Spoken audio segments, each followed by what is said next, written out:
And then for history, we have the world history, US history, and geography. Those are the three core history courses. So something to keep in mind for what's available for math, English, history, and science.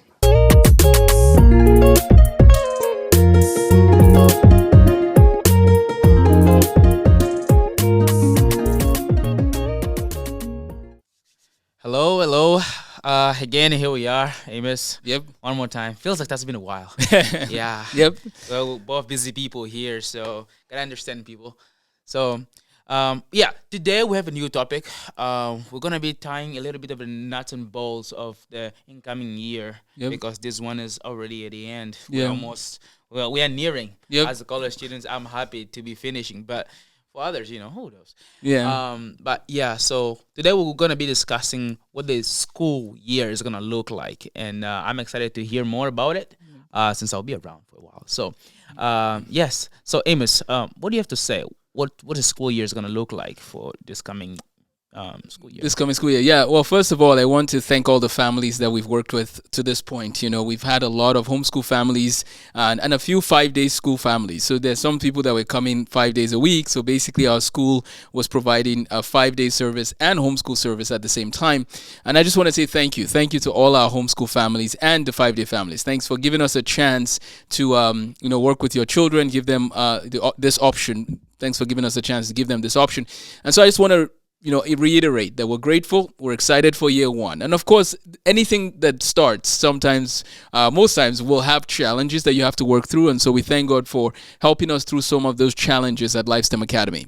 Looking ahead, we now know that there's a lot more that is possible, right? So when we started last summer, we had our open house and had like one family signed up. And then in, June, July, it was still there with about 10 students. And then a lot changed from July 12th to August 12th, right? A lot of people signed up in that window. And so we had to make adjustments, realizing we were not just going to be a one-room schoolhouse with 25 people or 2 rooms with 25 people. We ended up, for the most part now with about 70, 80 students. So we praise God for that. Here's the thing. Now going into next year, we understand that there is a capacity we can meet. We can have up to 140 students at the school, and we are actually going to aim for that. Of the 140, we are giving our current families basically the first option. We want them to sign up, now, let them decide, what they want to do. And then we're going to give the rest of that space to new families. Our class limit is 24 for any of our cohorts. And next year we have the kindergarten first grade cohort and the second grade, third grade cohort. Those two groups actually will work together a lot with the K3 program, I call it. So from kindergarten to third grade, they have their own world, right? That class is generally going to be smaller, but you do want to, let us know if you're interested. That's for the K3. So then we move to the 4th and 5th graders. That's a cohort, the 4th and 5th graders. The 6th graders, that's a cohort. The 7th and 8th graders, that's a cohort. And then the 9th to 12th grade actually has 2 cohorts, 9, 10, and 11, 12. So let's count how many cohorts we have. So we have, again, the K3 working together, sometimes in groups as K3, and sometimes they'll break apart into K1 and 2, 3. Montessori, classical, singing, learning, passion. We want them to get excited to learn, right? We want them to love learning. So that's what's going to be happening in the K3 space. A lot of exciting things there. We have, this year we've had a lot of opportunities to learn from Mrs. Durham and Miss Durham working with the 2-3, and then Mrs. Ward and Mrs. Barberg in the K1. But again, there'll be a lot more collaboration with those students. So that's number one. Number 2, the 4-5, that's a second group of its own. They will have English, math, history, science, music, French, Spanish, all of that. And then we're actually adding computer and technology etiquette for the 4-12 students. So that's something that we expect every one of our students to be competent and understand how to use technology well. What is wise and what is not wise. We're going to be teaching that from an early age. We don't want students making terrible mistakes with social media or all of those things. So anyway, so let's see. So for 4-5, we have a cohort, 6th grade cohort, 7-8 cohort, 9-10 cohort, and 10 and 11-12 cohort. So 5 cohorts for the 4th to 12th grade. So that means more teachers, more full-time staff, more helpers, and each of these, as I said, cannot exceed 24 students in any one of those classrooms. And so we will probably We're opening it up now. If you're interested, please use the enrollment form to sign up. And then we will have a wait list for any of those classes that gets full. And then we'll let you know, of course, if there's more staff added or anything changes. But right now, that's the goal. 24 people in each cohort. We're excited to offer the core subjects to the hybrid, Monday, Thursday people and the 5-day people. And let me explain the difference, what that would look like. So we're keeping the Monday, Thursday hybrid. That's the same thing. Now, we want to do more hands-on. We want to do more presentations. We want to do more of those things that will benefit homeschoolers in the Monday, Thursday available, days, those days. On Tuesdays, Wednesdays, and Fridays, you will have more of instruction happening for the 5-day people. They will basically get some instruction in class. Those who are homeschooled will be reading, a lot of the same stuff that these people are working on. But those who are here will get that instruction on Tuesdays and Fridays. And that leads me to Wednesdays. What's unique about Wednesdays? On Wednesdays, we're going to try to provide electives. Now, those who are 5-day people will be here all 5 days. But Wednesdays are also another opportunity. Let's say you're a homeschool family out there and you just want to take computer science. You just want to do computer etiquette. That's on Wednesday. Or maybe you just want to do gym. That's on Wednesday. Maybe you just want to do art. That's on Wednesday, if that makes sense. So we're doing Wednesdays as an elective day. There will be study hall opportunities as well. So anyways, I know that's a lot right there, but I just want us to kind of see the picture. You have several cohorts, 24 students limit. You have teachers for the core subjects. So our English instructor will work on just English with the different cohorts. Our math instructors will work on math, depending on what level of math, especially the higher level math. That's what they will do. Our science instructors will work with the students, and our history instructors will work with the students. So that's the breakdown of cohorts. And I hope, if you have any questions, let us know. But please know that the hybrid is still available, readily available for homeschool families. But we are just also opening it more now to 5-day people who want to be here all 5 days. Yeah, well, that's really good. So basically, if I get it right, we're gonna have 5-day people coming in. Yep. Coming in the whole day, the whole 5 days of the week. So Monday to Friday. Yep. There's a schedule for them. Yep. And Wednesday is a special day. Yep. Electives day. Electives day. Yep. I would like to ask you, just real quick, what are some of the electives that are going to be offered apart from computer science and things? So computers, teaching my basic Word, Excel, PowerPoint, a basic etiquette. Here's how to use a computer. Here's when to put it away and things like that. And then there's computer etiquette. There's gym. There's we want to do more with art. We this year we had it in the first semester. We want to provide it year round. So next fall we'll get more help in the art department. And then depending on where people are at with music or foreign languages, there might be some advanced opportunities. But at this point, it's your gym, study hall, physical education, computer science. Yeah, and with those study halls, we're hoping to have even more volunteers that come and help out. Yep. Of course, so if you are listening to this and you just want to help, want to get involved, please let us know in a comment below, email Amos, and we'll get in touch with you. Thank you. Somehow, some way. Yep. But still, on the subject of courses, I still would like to know, are there special courses, new courses being offered next semester or next school year? Yeah, so as far as courses, if you don't mind, this part gets a little technical. Let's just go down the list briefly. So you have your English, right? So you have, for the K3 people, the program is really it includes the math and the science and the history and, all of that, right? Learning opportunities and all of that for K3. It's all enclosed with the teachers that are working with them there. For the 4th to 12th grade, they would have English. So regular English, grammar, spelling, vocabulary for the 4th through 8th grade especially. For the 9th to 12th grade, there will be more of the writing component. So that's English. English is pretty straightforward there. For mathematics, we're going to keep all the elementary school math courses. We are going to have Math Mammoth used as part of our math curriculum. So we have Singapore math right now. We're going to have Math Mammoth added in there. And then we're just going to have a lot more enrichment for your basic concepts of multiplication, division, fractions, decimals, percents. We want to give those elementary school students and middle school students a solid base in math. After you're done with that series, you do the pre-algebra series, which we have, and we have an online course for that. All our students get our online courses for free all our students who are here, and so they could use those videos. So we have pre-algebra, algebra 1, algebra 2 geometry, calculus 1, pre-calculus, and then calculus 1. Calculus 2 as an online option is going to be available with our online instructor. So if you want to do calculus 2, we can take you as far as that if you want this year. Our long-term goal, God willing, again, is to also offer Calc 3, linear algebra, differential equations. So basically, you could get a math minor when you finish from LifeSTEM if you finish our whole math series. You can, and then you just go to a local college. I've done this personally with some students. I go to their math department and I say, hey, can you test this kid in Calc 2? And he passes, gets an A on all the tests, and they're like, yep, move on up. So I've seen that happen, and I know that it's very doable for the kids who are very interested in mathematics. So that's our math sequence. For science, the majority of our students will be doing biology and anatomy, but we have our textbooks for chemistry, physical science, if you want to do those courses, on the side. But our main focus will be biology, anatomy, and then for the younger students from 4th grade to 8th grade, they'll be doing earth science. Basically that involves some meteorology, that involves some space science. That's all enclosed. So for science, you have biology, physical science, earth science. Those are the main ones.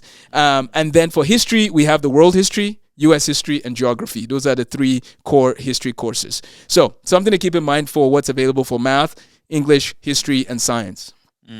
Okay, well, that's good. And should there be new courses, we'll make sure that people do know about that. One thing that actually stuck to me when you were talking about math and all the sequences that it has, for the course that we've been offering this coming semester, better say. What is the difference between this Singaporean math and Mammoth math? What's the difference? Is it like?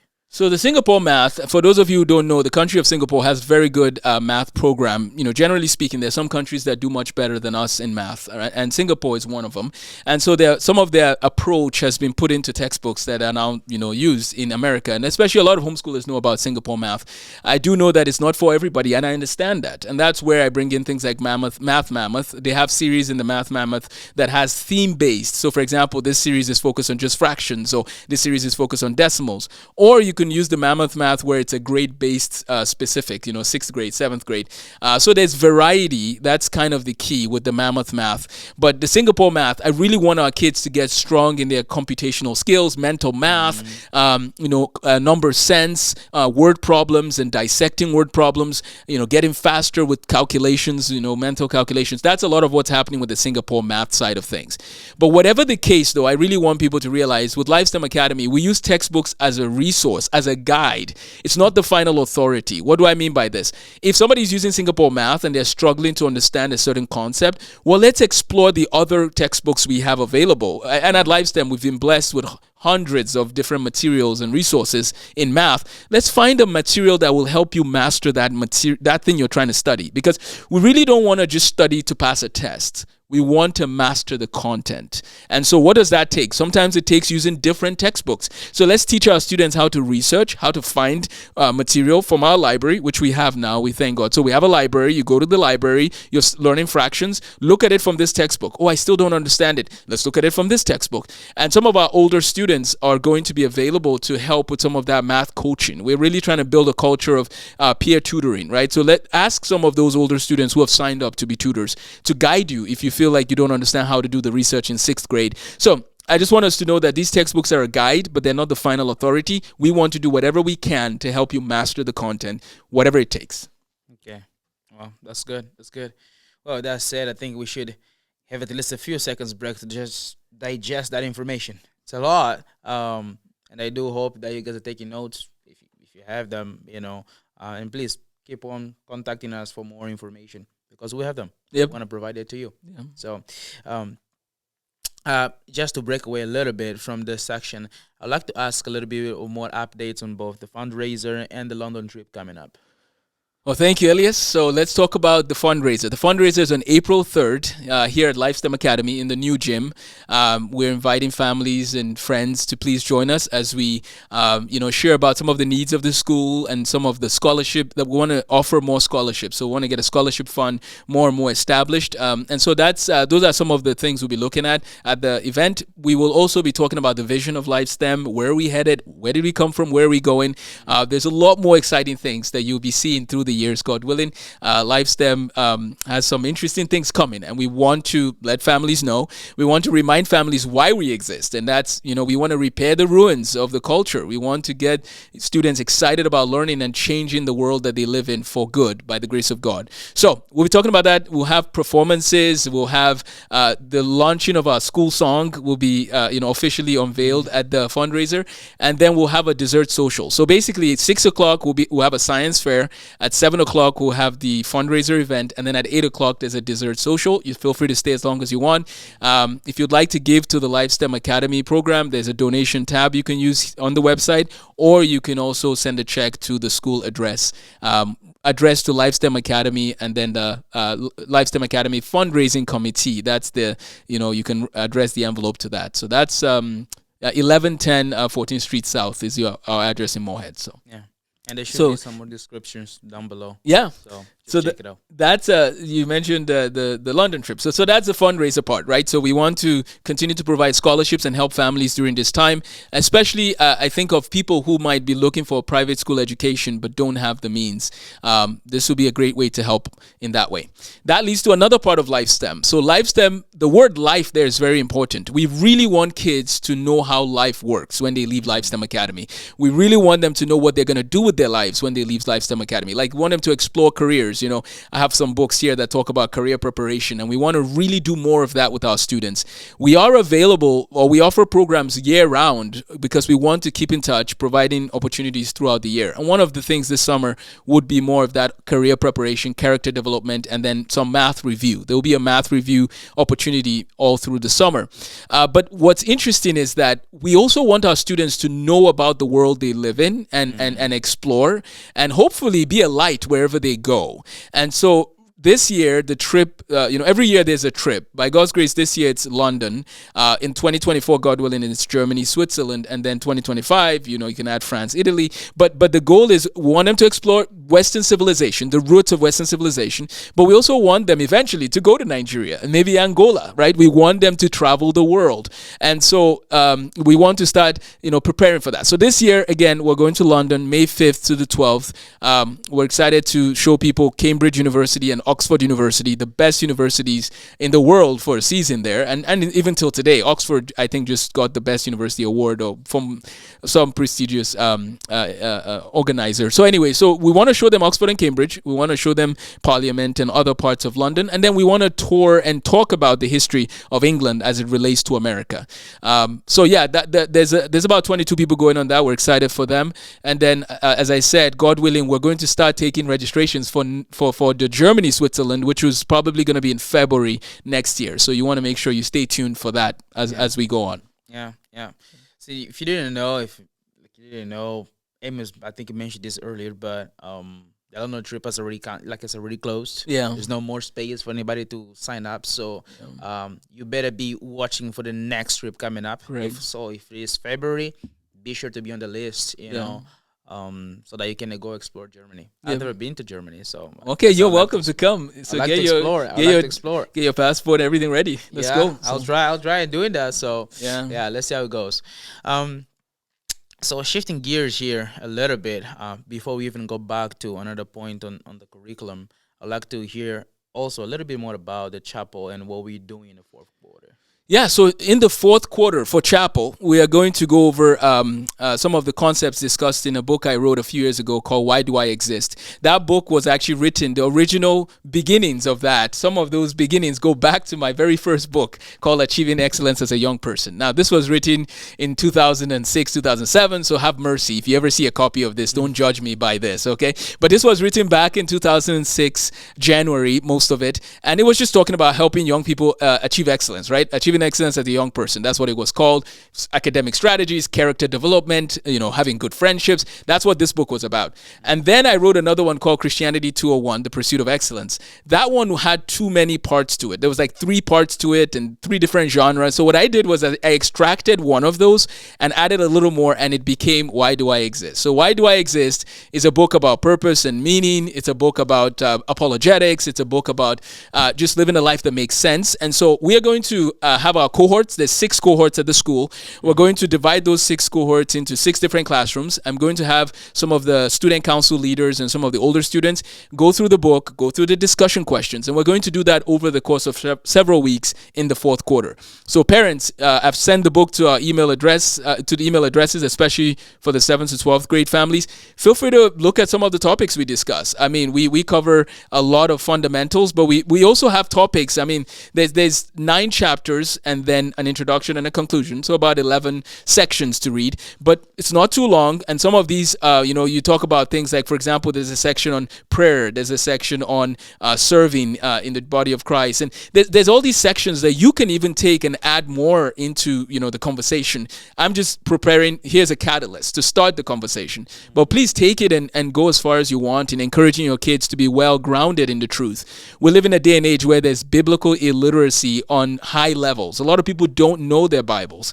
A lot of people don't know about the Bible. So let's help our children be grounded in the truth and encourage them to encourage their friends to also be grounded in the truth. That's what we're doing in the 4th quarter. Yeah. Wow, that's good. That is good. I'm excited to see it. Yeah, we thank God. Now, I think we are almost up on time. Yep. But before we do so, I have one last question for us, Yep. which really pertains to you because who else has the questions? But anyway, the question really is, why should homeschoolers, consider lifestem, and why even register so early? Yeah, so good questions. So he's saying, why should homeschoolers register? I mean, why should homeschoolers consider LifeSTEM, and then why register now? Those are questions I get sometimes. The first thing about registering now, I will say this: next year, so this year we did provide the textbooks, and but next year we're not providing textbooks for everybody. I want people to have that option to buy their own textbooks, or for some people they might be using a different curriculum but still wanting to attend LifeSTEM, and that is fine. That is completely fine. That's because if whether you're using Bob Jones or Notgrass, you're doing American history, you're going to have to talk about World War I. So our classroom time is really more about, let's talk about the history, let's talk about World War I, and let's talk about why it happened, let's talk about the implications. And you could do that from any textbook perspective as long as it covers it. So you could choose your own textbook, especially if you're homeschooled. Please, we want you to, do what's best for your family as a homeschool family. Now, that leads to, why should you consider LifeSTEM? There was once upon a time where if you were homeschooling, things were pretty simple. They were simple in the sense that, here's our family, we're homeschooling, the influences around our children are well defined, and we know what's up. Well, that time is no longer now, right? We have social media influences. If you are homeschooling and your child has social media, I'm sorry to tell you this, but your child is actually exposed to a lot more than some kids would be exposed to in a private school, just because social media comes with a lot of bad things and good things. There's good things, but there's a lot of bad things to be aware of and be mindful of. And if you don't mind, we might dissect that topic at some point in detail, the social media world and just how to be careful. Yeah. And so homeschoolers, you need to be aware, and I know you know this, but I'm just saying it in case, that there's a lot of influences that can affect your child now that would have not been the case 12 years ago when you were homeschooling. And so that leads me to, why should you consider LifeSTEM? LifeSTEM is not just about the content to be gained. That's not what LifeSTEM is about. We want you to master content, yes, but we really want you to be prepared to engage with the culture that you're living in. And some of that involves just doing more apologetic studies, doing more, interacting with more people that are not your siblings and learning how to interact with them and how to answer some of their questions, and just basically getting a lot of practice so that when you homeschool and then you go out and are now working in an environment that is very different than your home, you're able to navigate things. Like Ezra and Nehemiah, you're able to stand firm and navigate things. So that's part of why we encourage homeschoolers to join us, is to learn from different people and see how to interact with those people. Now, as a school, we're going to do our part in raising the bar in expectations and character. We're going to, we've had a season of giving people a chance to adjust, and we're really moving forward with, here's what you can do and not do, and so on and so forth. Here's how you should dress. Here's how you should carry yourself. These are things that the school will provide. However, for the homeschool families, again, we will give you opportunities to debate. We will give you opportunities to interact with people from different backgrounds. And that's really what it's about. So that when you go to different environments, we want you to be comfortable sharing your faith and not feel like you've gone from one side of things and now you're in an environment that is totally different and concerning. Now, again, we have that same problem with people who go to private school and public school. Don't get me wrong. Nobody has perfect social skills. None of those people do. everybody needs to work on their social skills in every sphere. Because I hear people say things like, oh, I'm not going to homeschool. What about the socialization problem? I'm sorry to tell you that the socialization problem is a problem even with kids who attend schools, right? Yeah. You go out in public sometimes and you see kids on their phones, and they don't know that when you're having conversations with people, you should put the phone down and look them in the face, right? So these are things that this generation needs as a whole. Yeah. And the times we live in, as you know, I also don't have to go over this in too much detail, but these are not normal times. There was once a time where certain things were defined clearly and we knew what they were. And as Christians, we still know what they are. For Bible-believing Christians, we know what ABC is. But unfortunately, our culture has lost its mind. As a general term, okay? Our culture has lost its mind. So let's learn how to work together, build a team, and stand firm in these last days, because persecution will come, and it'll be good to have an army of people that are standing for the truth of God's word by the grace of God. Yeah. Wow. Well, thank you so much, Amos. That was a lot. Well, Amos always has the habit of talking, so it's just okay. It's just natural for us now. Yeah. And I guess that was my fault. We kind of had like a 2 questions packed into one, so they have a lot to expound in there. Yep. But thank you guys for bearing with us. We hope that this was helpful. Brought some sort of instruction to you. Reach out for more questions. This should be up on our YouTube channel very, very soon. Yes, please. It shouldn't take me too long to update it. Yeah. We're just very happy. Happy to have done this. So we'll see you next week. And should you have more questions, don't forget to reach out. Yeah. Thank you. Yeah. Thank you so much again to the students, families, teachers for everything and for this first year. We are very excited for the second year as we double our teaching staff if we need to. Whatever we need to do, we're excited to bring you the best we can. Homeschoolers and 5-day families, let's stay tuned as we work to be the best high school this nation knows by God's grace. Yeah. Amen. See ya, guys. See ya. Bye. Take care. Yeah.